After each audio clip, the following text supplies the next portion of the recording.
and then I'm going to shut up. Okay. I know you're happy about that. Hi guys, welcome back to my channel. Welcome back to our fireside chat. I have a special guest today for this really exciting video. If you guys want to know how to manage and make money in 2018, keep watching this video. So we're doing this video this year for two reasons. One, Kyle and I both have personal experiences with not necessarily being the best at this kind of stuff and really getting a lot better at this. We've made a few mistakes. We've made a few financial mistakes in our lives. So if you're watching this video and you think, oh, well, of course, it's easy and like everything's coming in and YouTube, you can make so much money. It is not like that, and it was not always like that.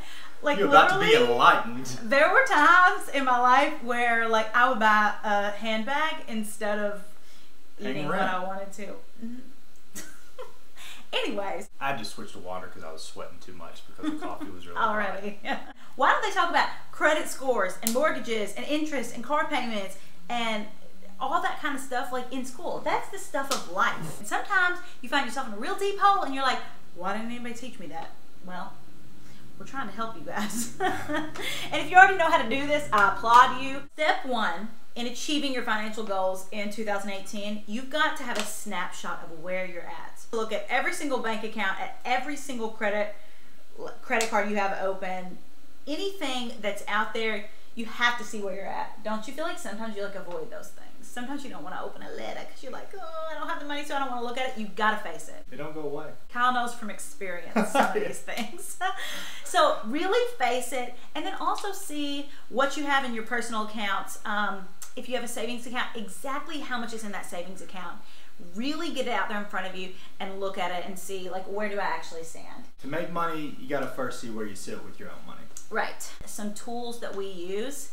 So we're in a different phase of our life right now. We're getting ready to have a baby, and we're getting ready to buy a new home. I've just bought a new car. Kyle might be buying a new car. That's where a lot of this stuff has really come in important. If you go to buy a house and something like your credit's bad or you've got like tons of debt, that really is going to make a difference. Credit is so important.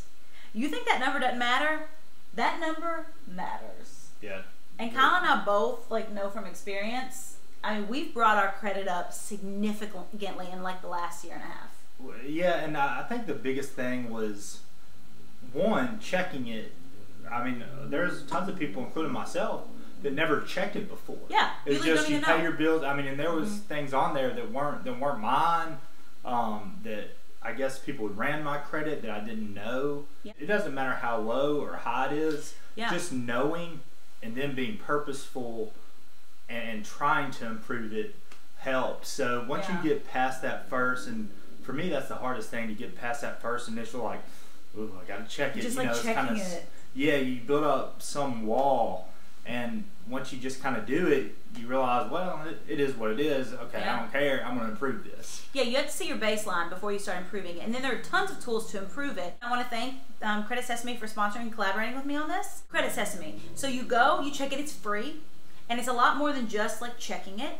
You can also get like identity protection, which is also really important, something people don't talk to you about. And they monitor it. And they monitor your credit. It is a very valuable tool. Kyle and I have both had low credit scores in our lives. I remember the first time I checked my credit, there was a refrigerator on there that wasn't paid for at a college that I didn't even go to. What the heck? That ain't good. I don't care if your credit score's in the 300s. You have to face it, look at it, it's free. And then you can start the process of building it back up. CreditSesame.com. It's completely free, and sign up for a free score. Thanks so much for them for sponsoring and collaborating with me on this. They're a great tool that I actually use, and now we're going to move on to another tool. I've been using this group called Lexington Law. They write letters for you to whether it's a credit card company or a creditor or whatever it is, and they try and get these things off of your credit. It's a team of attorneys. They're all attorneys, so they know more than you. They have more time than you do to do this. Everything they can do, you can do. So, but with that said, are you going to do it? Are you going to do it right? And do you know the law and the language to actually get results? And the answer to that a lot of times is no. I know in our case it was.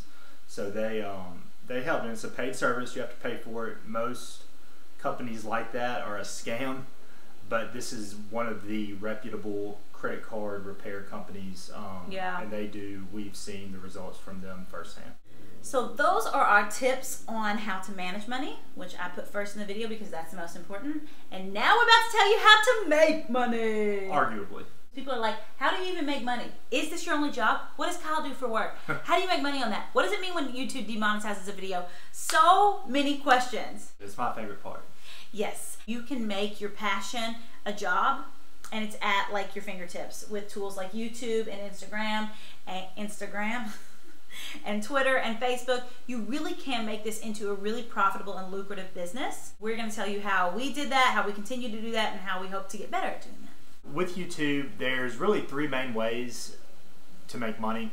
One, AdSense, which are your views, advertisers, those ads you see at the front of videos. The other is brand deals, paid brand endorsements. I just love Cracker Barrel. We're not getting paid to wear this shirt. But things like that. And then the third would be affiliates. Any items that you sell that you would get a percentage of the commission on. So there's lots of avenues, and I always try to help Mal strive to set up interdependent revenue channels that aren't based off the same thing. Your brand deal here won't affect your AdSense here, and vice versa. And that's how you can really accumulate wealth and do it in a short period of time, because it's a lot of work. I remember your first video that you filmed over a year ago. Just has it been 2 years? I don't know, close to 2 years maybe. Man, but it's you know, it's a lot of work. It's a lot of time commitment. I mean, you started with how many subscribers? Zero on YouTube. yeah, and I think 20,000 on Instagram. So, or 10 even a couple years ago. If you're making money off of ads and that's your only thing, you're like, I'm not going to do any brand deals, I don't have any affiliates, and this is your job, so you're working like we're working hours and hours and hours. So whenever we say like YouTube demonetized our video and you see that little yellow money sign, that means we're making no money off of that video. Which ads aren't necessarily like the big money maker. You're just making enough, I feel like, to justify you spending all those hours. It's not a ton of money, but still, like, I don't know even about that. It's not a lot of money off AdSense. You have to have thousands and thousands and thousands of views to even make a dent. Yeah, we have to, when YouTube is doing what they're doing to us right now, which we're not sure why our channel is like one of those channels, every single video gets demonetized. So we can make nothing off of YouTube. So then that's where you have to look at things like brand deals. So if there's a product that you like or that you use, like the one that I was just talking about earlier, I use that. So like either you can reach out to a brand and say, hey, would you be interested in working with me? Or if you become a big enough influencer, then you'll get deals that come in through your management company or through Instagram. Always make sure though that they align with your brand and like something that you would normally use. I only will talk about products that I really love or that I use or I feel like could be valuable for my viewership. I get asked to do hair gummies and teeth whitening, and I get offered those huge brand deals like every day. And I say no to all of them because it doesn't match my brand and I feel like a sellout. There's a very fine line in staying true to your brand and then paying your bills. So if you can find that line and really identify with that and kind of put it all together, it's kind of a winning formula. Yeah. People talk about affiliates too. A lot of times people will give you codes for discounts or something, and maybe they've negotiated with the brand, okay, every one of these I sell, I get 5% or something like that. If you're a great salesperson and if your audience is a buying audience, sometimes affiliates can be great. Of course, you're only making money if you're making sales and stuff like that. Sometimes I give discount codes and tell you guys about products that I'm not making affiliate money on. I'll tell you if I am. But I feel like that's a great tool if your audience is an audience of buyers. Yeah. So you've gotta vet the product good. If it's not a good product, you do not want to put your name on it. I know, Mal, there's been stuff you've tried and she's like, there's no way I would give this to anybody I know. And they'll offer so much money. Like to just say one thing about it, and I won't.